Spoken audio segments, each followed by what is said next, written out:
Fala galera, aqui é o Matheus do Amizade Esgrima Histórica e hoje estou aqui com mais um vídeo para contar como eu comecei no mundo da esgrima histórica e que talvez esse vídeo possa te ajudar a começar nesse mundo também.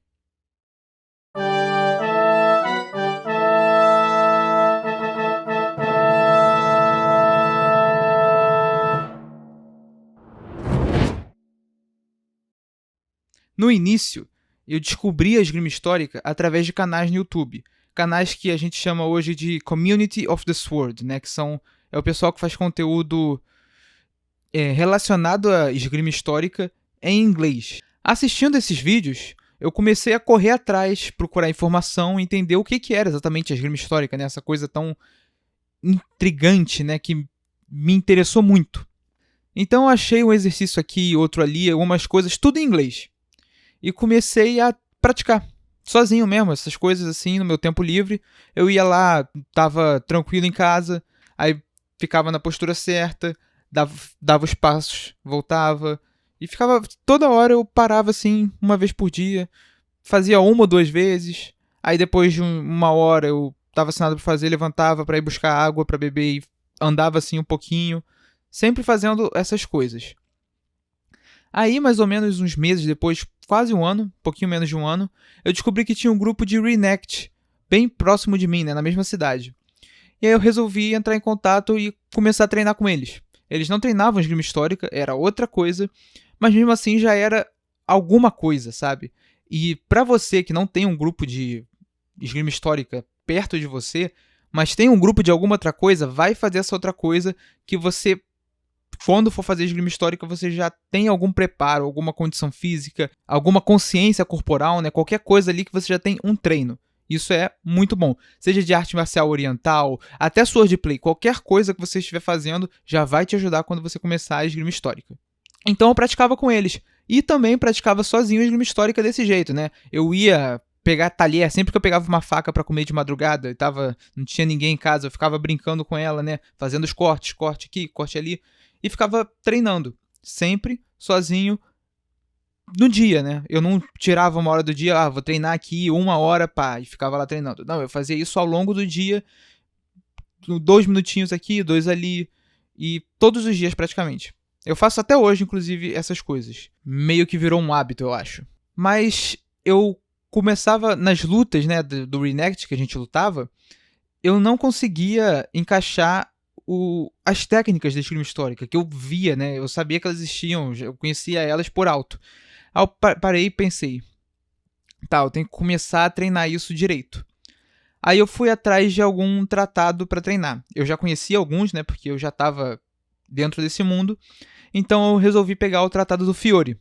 Eu não lembro exatamente o que me levou a isso, eu só lembro que era o que eu mais sentia afinidade. Eu acho que é porque eu gosto meio que do underdog, digamos assim, né, o que não é o favorito do pessoal. E lá fora, a maioria das pessoas treina esgrima alemã.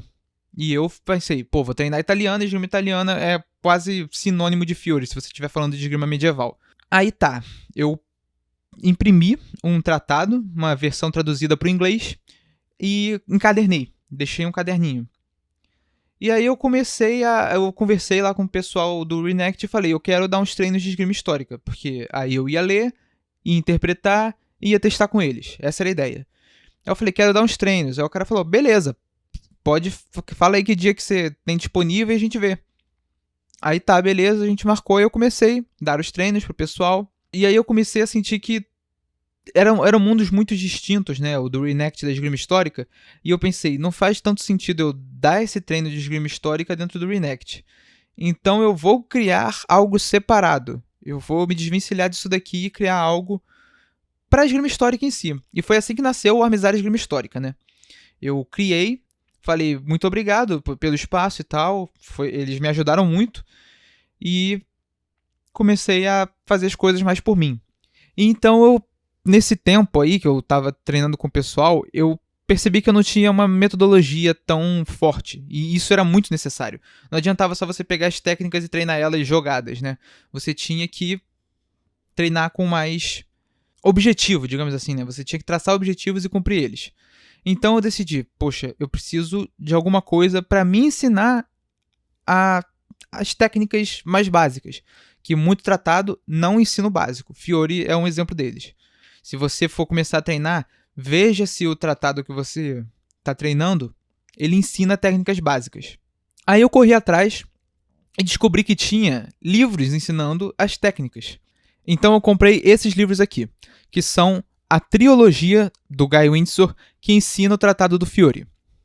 E esses livros, eles me auxiliaram a interpretar o tratado dele e criar exercícios a partir daquilo, e entender por onde começar, o que você faz, etc. Os livros estão em inglês, eles são... O primeiro volume fala sobre a daga, que basicamente o início do tratado do Fiori, dependendo de qual versão é sobre a daga e o wrestling. O segundo fala a introdução à espada longa.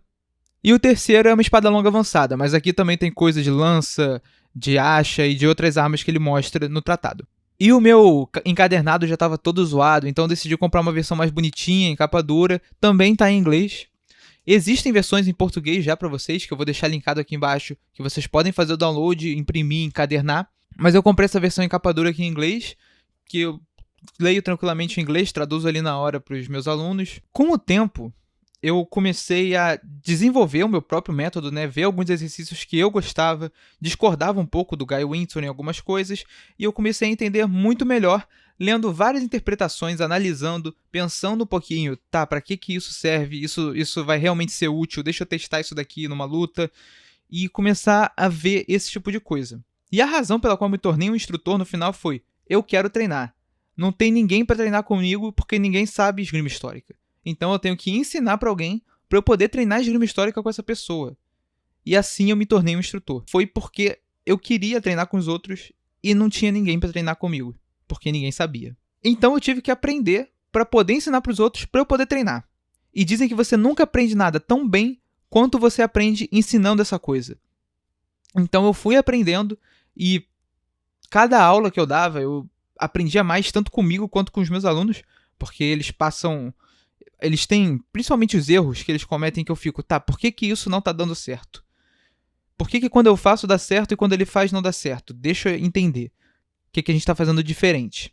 Mas também outras visões, né, que muitos deles treinavam outras artes e me falam algumas coisas às vezes que despertam um negocinho aqui dentro que me faz, faz sentido. Então talvez essa técnica daqui dele funcione desse jeito por causa do que você me falou e agora eu entendi. Esse tipo de coisa. E se você quiser começar a treinar esgrima histórica, eu recomendo uma trajetória pelo menos parecida com a minha, se você não tiver um lugar perto de você, né? Se você tiver, é só entrar em contato com o pessoal. Que é outra coisa muito importante, né? Que eu comecei a entrar em contato com o pessoal brasileiro, que eu fui descobrir que o pessoal fazia isso no Brasil também. E entrar em contato com o pessoal e conversar e perguntar, poxa, você conhece algum livro que explique melhor esse tratado daqui? E é muito importante que você saiba falar inglês. Se você não souber, você consegue sim baixar os tratados que já tem disponível em português e estudar eles. Mas aí você vai perder coisas, como esses livros daqui, que não tem nenhum livro desse tipo daqui em português. E talvez no futuro, se a comunidade crescer e tiver demanda por esse tipo de livro em português, pode acontecer. Mas por enquanto a comunidade é tão pequena que você não consegue produzir, né, esse tipo de conteúdo, físico principalmente, se você não tiver uma demanda tão alta, porque senão você vai ter um prejuízo gigante. Aí, com o tempo eu ensinando, eu decidi que eu precisava de um lugar melhor, porque eu estava ensinando a céu aberto, chovia, não tinha treino, etc. E aí eu pensei, eu preciso de um lugar mais fixo, um lugar que tenha teto, que tenha paredes, de preferência um ar-condicionado.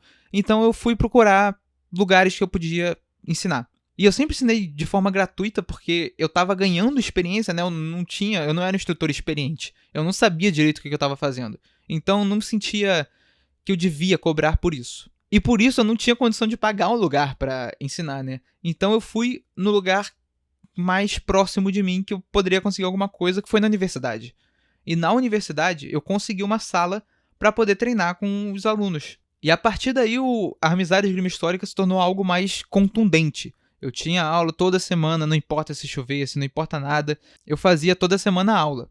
E agora os alunos também não eram só mais quem eu conhecia. Eu comecei a divulgar nas redes sociais da universidade. O fato de ser uma universidade, principalmente por ser uma universidade como é a Universidade Federal Fluminense, a UF, que ela é uma universidade mais aberta, me ajudou muito. Tem um vídeo aí no YouTube eu dando uma entrevista pra galera de jornalismo que faz a UF lá, e começou a aparecer cada vez mais gente.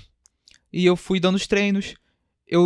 Muitas das pessoas, a esgrima histórica é meio que uma água fria, às vezes, que a pessoa encosta o pé ali, sente a água fria e sai.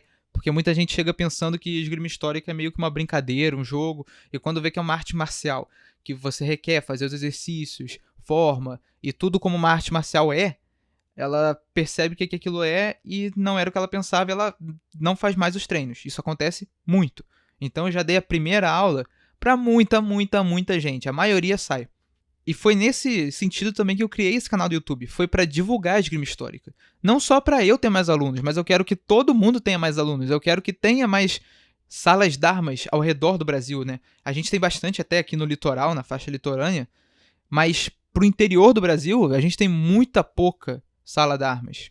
Agora o meu amigo, né, o Zumbi Maluco, que às vezes aparece aqui, ele tá abrindo uma sala d'armas lá no Mato Grosso do Sul.